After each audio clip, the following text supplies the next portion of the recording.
One विभाग द्वारा बड़े पैमाने पर वनों के अंदर तथा वनों के बाहर यथा सड़क, नदी, नहर के किनारे एवं कृषि वानिकी के तहत वृक्षारोपण का कार्य कराया जाता है। वृक्षारोपण की सफलता रोपित किए जाने वाले शिशु पौधे की गुणवत्ता पर निर्भर करता है।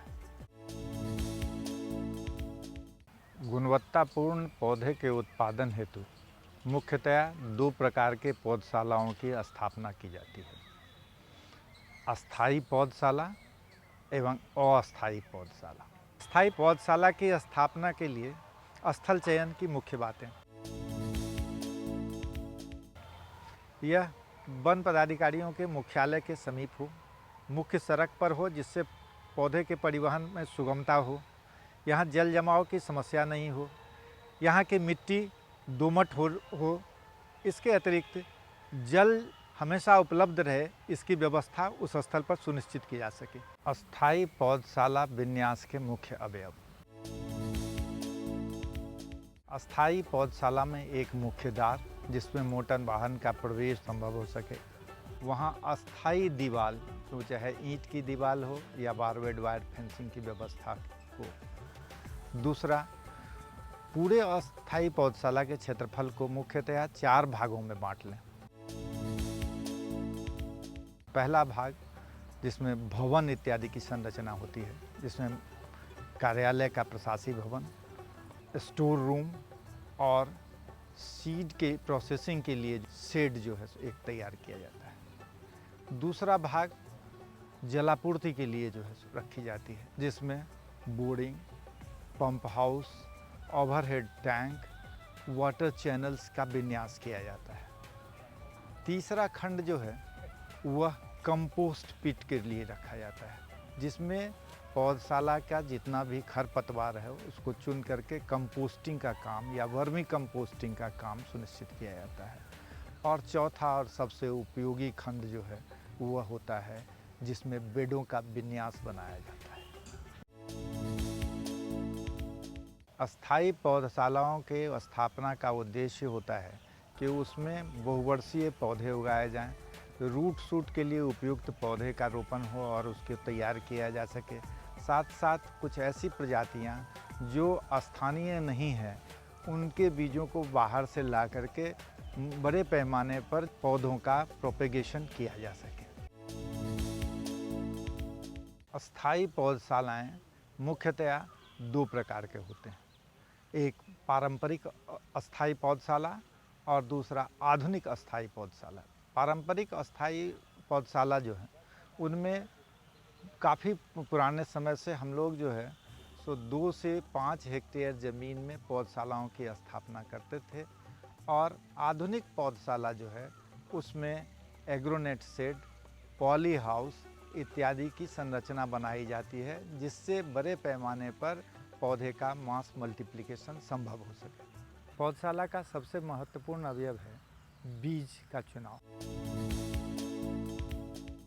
बीज कहाँ से संग्रहित किए जाएं, कहाँ से क्रय किए जाएं। सामान्यतया बीज का संग्रह वयस्क पौधों से जो स्वस्थ हो और सुडौल हो उससे किया जाए, तो यह अच्छा नया पौध तैयार हो सकता है। जब बीज क्रय करना होता है तो ज्ञात स्रोत से इसका क्रय करें और क्रय करने के पूर्व यह देख लें कि उसमें जर्मिनेशन परसेंटेज कितना है। जर्मिनेशन परसेंटेज की जांच के लिए कुछ बीज को गिन करके लेते हैं और उसको जो उसका प्रॉपर ट्रीटमेंट है वो करने के बाद उसको जर्मिनेट करा के देख लिया जाता है। अगर 60 से 70% कम से कम जर्मिनेशन हो तभी उस बीज का क्रय किया जाए, अन्यथा उस बीज का क्रय नहीं किया जाए।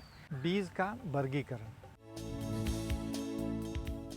आकार और हार्डनेस के आधार पर बीज को हम लोग वर्गीकृत करते हैं। महीन बीज जिसमें यूकलिप्टस, कदम, मलबड़ी, करम इत्यादि के बीज बहुत महीन साग की तरह के दाने का होता है। दूसरा बीज होता है मध्यम आकार का बीज, जिसका वो नट सॉफ्ट होता है, जैसे उसमें गम्हार हो गया, इसके बाद शिरीष हो गया, सेमल हो गया, इस तरह के बीज जो है नरम होते हैं। तीसरा बीज होता है मध्यम आकार का लेकिन कड़ा होता है, जैसे गुलमोहर का बीज है, अमलतास का बीज है, बेल का बीज है। ऐसे बीज कड़े होते हैं।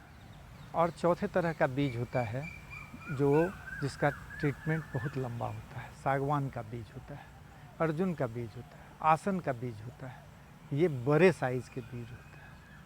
तो जिस तरह से 4 तरह के बीज हो गए, महीन बीज, मझोले में सॉफ्ट और कड़े बीज और बड़े आकार के बीज, उसी तरह से इनका ट्रीटमेंट भी होता है।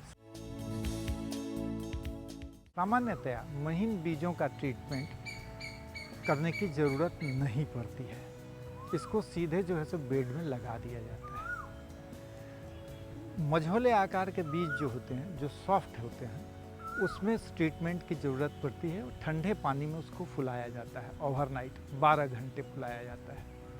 इसमें जैसे बड़े आकार का बीज के बारे में मैंने चर्चा की कि आसन और अर्जुन के बीज, उसको 3-4 दिनों तक ठंडे पानी में फुलाया जाता है और फिर उसको बोरे से ढक करके उसको रखा जाता है, जिसमें धीरे धीरे उसकी स्प्राउटिंग शुरू होती है और वो फिर सीधे जो है सो ट्यूब बेड में लगा दिया जाता है या मदर बेड में लगा दिया जाता है। और जो सीड जो कठोर होते हैं, जैसे अमलतास, गुलमोहर, बेर इत्यादि के बीज जो हैं, उनको गर्म पानी का उपचार किया जाता है। गर्म खौलते हुए पानी में 3-4 मिनट उनको डालने के बाद ओवरनाइट उसको या 24 घंटे तक उसी पानी में फूलने के लिए छोड़ दिया जाता है, जिससे कि उसका जो हार्ड सीड कोट है वह ब्रेक हो सके और उसके बाद जो है सो उसको सोइंग की जाती है। चौथे तरह का बीज जो बिल्कुल अलग तरह का है, सागवान का बीज जो है, उसको लगातार 3 महीने तक 1 सप्ताह पानी में डुबोया जाता है, फिर उसको सुखाया जाता है और फिर 1 सप्ताह पानी में डुबाया जाता है और सुखाया जाता है। इस विधि से लगभग 2-2.5-3 महीने में जा कर के उसका जो सीड कोट है वह सॉफ्ट होता है और फिर उसके बाद उसमें जर्मिनेशन होता है। सागवान के सीड के ट्रीटमेंट का कई सारी और विधियां हैं, केमिकल विधि है, गोबर में सराने की विधि है, वो जो है सो स्थल विशेष के आधार पर उसको अपनाया जा सकता है। मुख्यतया 3 तरह के बेड पौधशाला में बनाए जाते हैं। पहला मदर बेड, दूसरा प्रिकॉट बेड और तीसरा ट्यूब बेड। मदर बेड में सामान्यतया महीन बीज को प्रारंभिक अवस्था में उगाया जाता है। बेड लेआउट करने में हमेशा ध्यान रखना चाहिए कि यह पूरब से पश्चिम की ओर हो, जिससे सूर्य का प्रकाश दिन में पूरे दिन तक पौधों में लगता रहे और हवा का संचार भी अच्छी तरीके से हो। बेड के लेआउट के बाद उसमें 40 बाई 4 की मार्किंग हो जानी चाहिए और 2 बेडों के बीच 1.5 फीट की दूरी रहनी चाहिए, जिससे कि बेड पाथ के रूप में इस्तेमाल किया जा सकता है, जिस पर बैठ करके जो है सो दोनों तरफ से बेड में निराई गुड़ाई का काम किया जाता है। बेड के 40 बाई 4 फीट के अंदर के 3 से 4 इंच मिट्टी को निकाल करके बाहर रखते हैं और फिर बाहर से लाई गई मिट्टी और इस मिट्टी को मिला करके उसका ढेला तोड़ करके और फिर घास वगैरह निकाल करके इसको पीट करके तैयार किया जाता है। अगर ये दोमट मिट्टी नहीं है तो आवश्यकता अनुसार बालू का मिश्रण करना पड़ेगा। प्रति बेड जो है 4 से 5 टोकरी सड़ी हुई गोबर की खाद मिलाए जाते हैं। इन मिश्रण को अच्छी तरह से पीट करके छान करके और तब जो है मिट्टी तैयार किया जाता है। चले हुए बारीक छने हुए जो है सो मिश्रण को जमा करके उसमें गैमेक्सिन 5% या BSC 5% या अन्य कोई फफूंदनाशक पाउडर जो है इसमें मिलाया जाता है और फिर अंत में जो है सो इसमें दीमक रोधी जो है चाहे तो इसी में मिला दिया जाता है थाइमेट को, या नहीं तो ट्यूब भराई के समय 1-1 दाना थाइमेट, 2 दाना थाइमेट हर ट्यूब में डाला जाता है। बेड जो है ज़मीन की सतह से 4 से 5 इंच गहरी होती है। इन सामान्य बेडों का इस्तेमाल प्रिकॉट के लिए, जिससे स्टम्प पौधे बनाए जाते हैं उन प्रजातियों के लिए, या नर्सरी में ट्यूब बेड जो है के रूप में भी किया जा सकता है, जिसमें थैली का भराव करके इसमें संग्रहित किया जाता है। पौधशाला में भी इसी तरह से बेड का निर्माण होता है। मदर बेड की संरचना, मदर बेड में को सामान्यतया रेज्ड बेड के रूप में बनाया जाता है। रेज्ड बेड 40 बाई 4 फीट के जो सामान्य बेड हैं उसमें 4 बाई 4 के रेज्ड बेड बनाए जाते हैं। ये ज़मीन के सामान्य सतह से 5 से 6 इंच ऊंचे होते हैं। एक रेज्ड बेड से दूसरे रेज्ड बेड की दूरी 1 से 1.5 फीट कम से कम बीच में रखी जाती है। मदर बेड में सामान्यतया महीन बीज को प्रारंभिक अवस्था में उगाया जाता है। मदर बेड से निकाले गए शिशु पौधे जो 6 इंच से 8 इंच के बीच होते हैं, उनको बरसात के समय में जून के महीने में प्रिकॉट बेड में लगाया जाता है। सामान्य तैयारी 40 बाई 4 फीट का जो बेड होता है उस तैयार मिट्टी को लेवल कर लिया जाता है और अच्छे से जो है सो अलाइनमेंट कर लिया जाता है। अब ये अलाइनमेंट जो पौधे के रोपण के लिए होना है वह डिपेंड करता है कि कौन सी प्रजाति लगाई जानी है। सामान्यतया यह दूरी 6 इंच गुने 6 इंच से लेकर के 6 इंच गुने 8 इंच या 8 इंच गुने 8 इंच की रखी जाती है। क्योंकि सागवान का पौधा जो है उसके पत्ते बड़े बड़े होते हैं, उसकी दूरी सबसे ज़्यादा जैसे 8 इंच की गुने 8 इंच मैंने कहा कि वो रखा जाता है। शीशम 6 इंच गुने 6 इंच या 6 इंच गुने 8 इंच पर भी जो है सो रखा जाता है। कहीं कहीं जो है सो 8 इंच गुने 1 फीट तक रखा जाता है। ये डिपेंड करता है कि आपको कितने जल्दी कितना स्वस्थ पौधा चाहिए और किस प्रजाति का पौधा आप लगाते हैं। इस तरह से प्रिकॉट किए गए जो है सो बेड में अब पानी जो है पटवन के से लगा दिया जाता है, फ्लड इरिगेशन से लगा दिया जाता है। और फ्लड इरिगेशन देने के बाद ये जो है सो अंतर हर 4 से 5 दिनों के अंतराल पर ये फ्लड इरिगेशन देने का काम होता है। प्रिकॉट करने के बाद 10 दिन से 12 दिन के अंदर में जो है सो उसकी वीडिंग हुइंग की जाती है। वीडिंग होइंग जो है सो करने में देखना है कि जड़ नहीं टूटे और जड़ के आसपास की खरपतवार भी निकल जाए। इसीलिए पटवन के बाद जो है सो हाथ से चुटकी से जो है सो खींचने वाला, नहीं तो बांस की नोक वाली डंडे से उसको सपोर्ट दे करके उसको खरपतवार को निकाल लेते हैं। पहली निराई गुराई के फिर 15 से 20 दिनों के बाद दूसरी निराई गुराई और उसके 1 से 1.5 महीने के बाद तीसरी निराई गुराई जो है सो बेड में की जाती है, जिससे कि पौधे का बरवार अच्छी तरह से हो सके। अगर आवश्यकता पड़ती है तो पटवन से के बाद जो है तो उसमें यूरिया या DAP खाद डाला जा सकता है। बरसात के महीने में सामान्य पटवन हो जाती है और बरसात के महीने में सामान्य पटवन के बाद जो है सो जाड़े में हर 15 से 1 महीना के बीच जो है सो पटवन कर देने से पौधा जो है सो बचा हुआ रहता है और फिर जनवरी 15 के बाद जो है सो साप्ताहिक रूप से उसमें पटवन होने लगता है। और फिर यह इस तरह से मेंटेन करने के बाद ये पौधे जो है सो 5 से 6 फीट 7 फीट हाइट के जो है सो फरवरी मिड फरवरी तक या फर्स्ट वीक ऑफ फरवरी तक हो जाते हैं। अब उन पौधों को अप्रूट कर लिया जाता है, नंगा जो है सो अप्रूट कर लिया जाता है। उसको कुदाल की सहायता से एक तरफ से पूरे जो है सो जड़ सहित उसको खोद के निकाल लिया जाता है। निकालने के बाद जो तना का पोर्शन है उसमें से 1 इंच रख करके और जड़ के पोर्शन में से 6 से 7 इंच रख करके दोनों तरफ से जो है तो उसको काट के हटा दिया जाता है। जड़ के पोर्शन में अगर टर्शियरी जड़ें सेकेंडरी जड़ें निकली हुई है तो उसको काट करके सिकेटियर के सहायता से निकाल दिया जाता है और 6 इंच 7 इंच से ज़्यादा लंबी जड़ें को भी निकाल दी जाती है। इस तरह से 1 इंच सूट और 7 इंच रूट वाला यह रूट सूट कहा जाता है। अस्थायी पौधशाला की स्थापना। अस्थायी पौधशालाएँ सामान्यतया रोपण स्थल के नज़दीक लगाया जाता है तथा 1 वर्ष के लिए लगाया जाता है।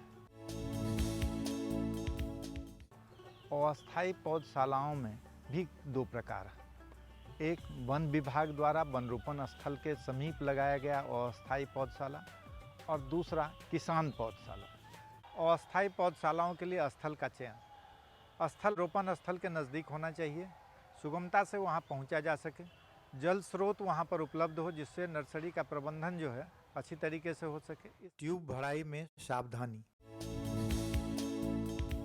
नॉर्मली हम लोग जो है पॉलीथीन ट्यूब का इस्तेमाल करते हैं जो अलग अलग साइज़ का, जैसे सामान्यतया 10 सेंटीमीटर गुने 20 सेंटीमीटर का साइज़ होता है, जिसका जो है सो भरने के बाद लगभग 4000 जो है थैलियाँ एक बेड में सज जाती हैं।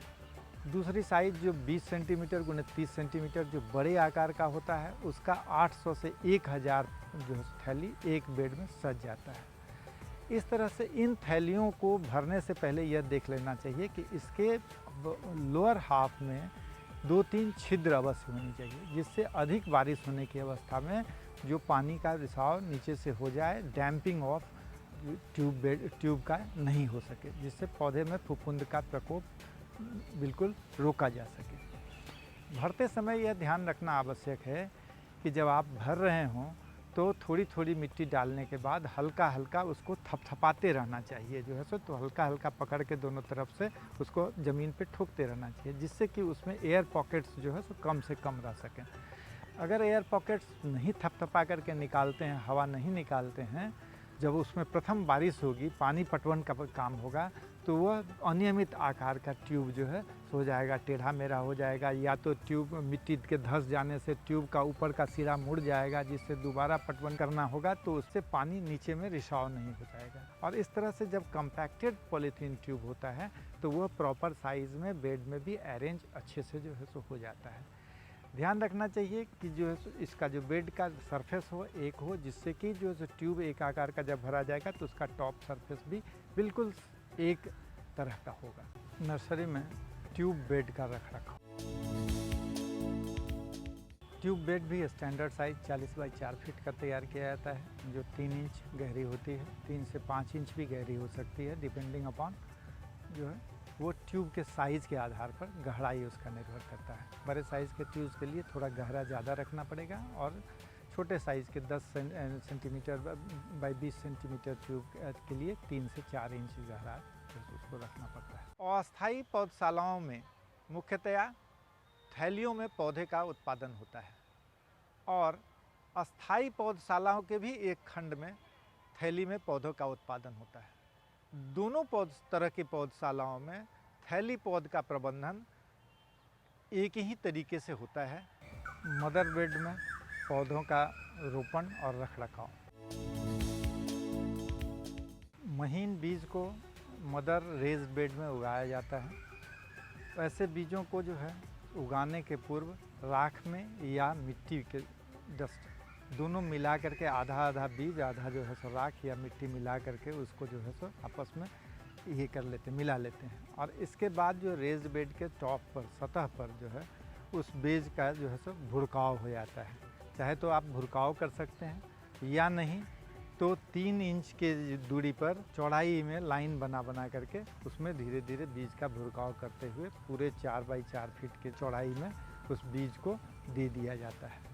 और इसके बाद उसके ऊपर से खर से या पुआल से पतला चादर की तरह ढक दिया जाता है, और फिर उस पर जो है पटवन नीचे में किया जाता है, जो उसका नीचे वाला सिरा है, और उस गड्ढे से पानी रिस करके उसको मॉइस्चराइज कर देता है।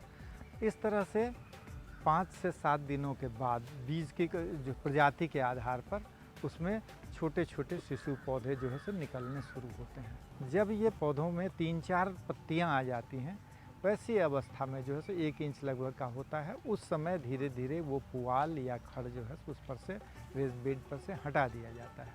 इसके उपरांत रेज बेड से 1.5 फीट ऊंचा छाजन जो है सो दिया जाता है। यह छाजन पुआल और बांस से बना हुआ हो सकता है, अन्यथा जो है सो एग्रोनेट शेड से बना हुआ हो सकता है।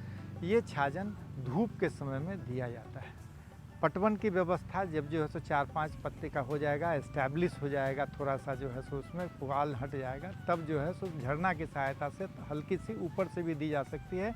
वैसे नीचे में दिया हुआ पानी जो है सो उसके पोषण के लिए यथेष्ट होता है। इस तरह से पौधे का रखरखाव करने के बाद बीच में उसमें जो है सो जहाँ कभी जब कभी खरपतवार दिखता है तो उसको खरपतवार का नियंत्रण किया जाता है, वीडिंग होइंग की जाती है, उसमें जो है सो लकड़ी से जो है सो किया जाता है, पतले जो है सो लोहे के खुरपी से किया जाता है। इस तरह से उसका जो है सो रखरखाव करते हुए जब 10 से 15 दिन या 20 दिन, प्रजातियों पर यह निर्भर करता है, अगर जो है सो इसको ट्यूब बेड में ले जाना है तो 3 से 4 इंच का वजन देते हैं और उसको वो ट्रांसफ़र किया जाता है। अब उसको हमको देखना है कि किस तरह की प्रजातियाँ, कौन सी प्रजातियाँ लगाई जानी है। अगर ऐसी प्रजातियाँ लगाई जानी है जिसका मध्यम आकार का बीज होता है और नरम तरह का नरम जो है सो बीज होता है, करे जो है सो उसमें सीड कोट नहीं होते हैं, तो उसको सीधे भी उगाया जा सकता है।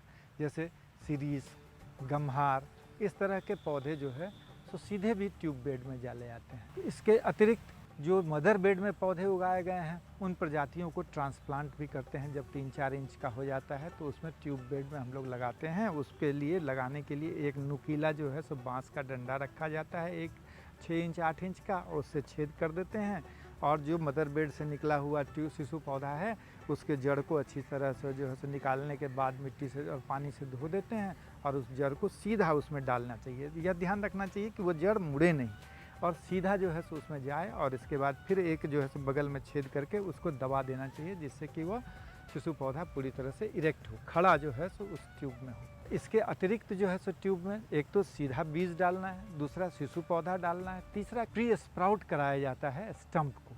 जैसे पतले स्टंप हैं, सागवान के स्टंप हैं जो पतले रह गए, उसको जो है सो ट्यूब में लगा दिया जाता है और उसको 3 महीने के लालन पोषण के बाद जो है बरसात में यह जो है सो 3 से 4 फीट का पौधा हो जाता है और इसको फिर से जो है सो वनरोपण के लिए इस्तेमाल किया जाता है। इसके बाद जो है सो जब पौधा धीरे धीरे बढ़ने लगता है, 8 इंच 10 इंच का हो जाता है, तो पौधों की ग्रेडिंग की जाती है, छटाई की जाती है, वर्गीकरण किया जाता है। उसमें देखा जाता है कि एक बेड को एक तरफ से खोलते हैं और खोलने के बाद उसमें 2-3 तरह से जो है सो जो पौधे मृत हो गए हैं या मृत प्राय हो गए हैं उनको बाहर निकाल दिया जाता है। जीवित पौधे हैं उसमें हाइट वाइज ग्रेडिंग की जाती है। पहला सबसे कम हाइट का पौधा एक समूह में बना कर रखा जाता है, चाहे तो उसको एक अलग बेड में जो है सो उस हाइट का सब पौधा जो है सो धीरे धीरे छांट करके लगाते जाना पड़ता है। मझोले आकार का पौधा दूसरे बेड में रखा जाता है और बड़े आकार का पौधा जो है सो तीसरे बेड में, जिससे कि उसको लाइट सफिशिएंट मिल जाए, लाइट कंपटीशन के चलते पौधा सप्रेस नहीं हो। अगर कम है, एक बेड नहीं भर पाएगा, तो वैसी स्थिति में एक बेड में ही पिरामिडल शेप बनाया जाता है कि सबसे छोटा पौधा जो है सो बाहर की ओर, उसके बाद मझोले आकार का पौधा उसके अंदर और सबसे बड़ा पौधा जो है सो बेड के बीच में, जिससे कि उसका ये होता है, मुख्य उद्देश्य ये होता है कि अधिक से अधिक सूरज का प्रकाश हर पौधे पर पड़े और सप्रेशन जो है सो नहीं हो, कि सब पौधे का विकास हो।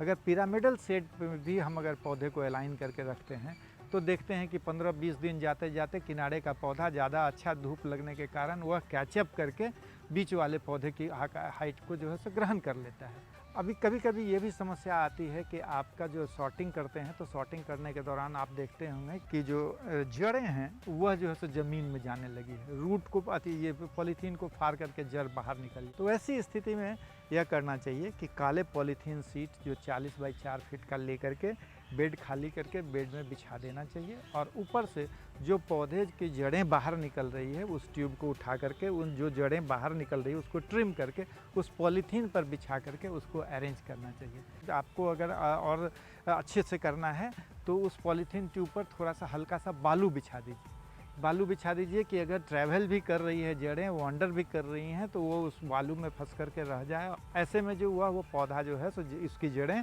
नीचे नहीं जाएंगी और वहाँ पर जो है सो मॉइस्चर उसको मिलता रहे और पौधे जो है सो जब प्लांटेशन के लिए अल्टीमेटली जाएँ तो वह हृष्ट पुष्ट और स्वस्थ पौधे जाते। पौधों को वनरोपण स्थल पर ले जाने के पूर्व उसकी हार्डनिंग की जाती है, जिससे कि प्राकृतिक अवस्था में वह अच्छी तरह से सर्वाइव कर सके। हार्डनिंग प्रोसेस में बेड में 10 पंक्ति 8 पंक्ति की जगह पूरे बेड की लंबाई में 2 पंक्तियों में पौधे को सजाया जाता है और फिर अगली 2 पंक्तियों के बीच सामान्यतया 1 फीट की दूरी रखी जाती है, जिससे संपूर्ण रूप से सूर्य प्रकाश उन पौधों पर पड़े और पौधे धीरे धीरे बड़े हों और सख्त हों, जिससे कि प्राकृतिक अवस्था में वो अच्छी तरह सर्वाइव कर सकें। पौधशालाओं में बड़े आकार के ट्यूब पौधों का उत्पादन। आवश्यकतानुसार सड़क किनारे, नहर किनारे बड़े आकार के पौधों को रोपण की आवश्यकता होती है। इस कार्य के लिए शुरू के अवस्था में जिस पौधों को ट्यूब में उगाया गया है उसकी लंबाई में वृद्धि के लिए क्रमिक रूप से उसे छोटे ट्यूब से बड़े ट्यूब में बदला जाता है। इसके लिए ट्यूब को हम लोग हाथ में लेते हैं, उसका जो है सो पॉलीथीन हटा दिया जाता है और उसको फिर बड़े आकार के पॉलीथीन ट्यूब में, जिसमें पहले से मिट्टी, गोबर और बालू का मिश्रण भरा रहता है, उसमें रिप्लेस किया जाता है, जिससे उसके जड़ के फैलाव के लिए सफिशिएंट स्पेस मिल सके। इस प्रकार यह प्रक्रिया इच्छित ऊंचाई तक वृक्षों के जो है सो जाने तक ये चलती रहती है। इस क्रम में 2 से 3 बार भी ट्यूब का परिवर्तन या ट्यूब से गमले में पौधे को ले जाया जाता है और इच्छित ऊंचाई प्राप्त किया जाता है। पौधशाला में पौधों में रोग की पहचान एवं उसका उपचार।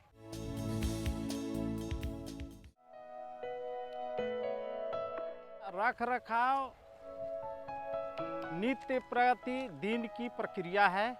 ये छतवन के पौधे हैं। इसमें प्रायः बरसात के दिनों में या बरसात के समाप्ति के क्रम में फंगस का बहुत बुरा माने कुप्रभाव पड़ता है और ये उड़ जाते हैं पौधे। ये अर्जुन के पौधे हैं। ये बरसात के दिनों में ज़्यादा इसमें माने सिकुड़ने वाली बीमारी फंगस जनित होता है और उस हालत में उसकी छटाई करके अलग करेंगे और उन पौधों को छांट करके अलग दूसरे बेड में अरेंज करें। हर बेड का अवलोकन करें और इस तरह का जो चीज़ कमियां उन्हें दिखे या तो उसका वो खुद से दूर कराएं या जहां उनको समझ में नहीं आ रहा हो वो अपने सुपीरियर से इसका जानकारी ले। हिदायत किया जाता है कि जब भी अगर आपके नज़र में आपके संज्ञान में कमज़ोर पौधे चाहे वो कीट जनित व्याधि से हो या किसी और कारण से सूख रहे हों तो उनकी तुरंत वहाँ से निकलवा करके अलग रखें और उसका प्रॉपर उपचार कराएं। मृदा जनित रोग, इसके मुख्य कारक सूत्रकृमि, फफूंद एवं जीवाणु हैं। इसके लिए 2 सप्ताह तक मिट्टी की सौर्यीकरण की जाती है जिसमें उसको उलट पुलट कर कड़ी धूप में सुखाई जाती है। इसके अतिरिक्त नीम और करंज की खली 1 किलोग्राम प्रति वर्ग मीटर के हिसाब से उसमें मिलाया जाता है। वायरस जनित रोगों के उपचार हेतु वेबस्टीन, कार्बेंडाजिम एवं मैंकोजेब का प्रयोग किया जाना उचित होगा।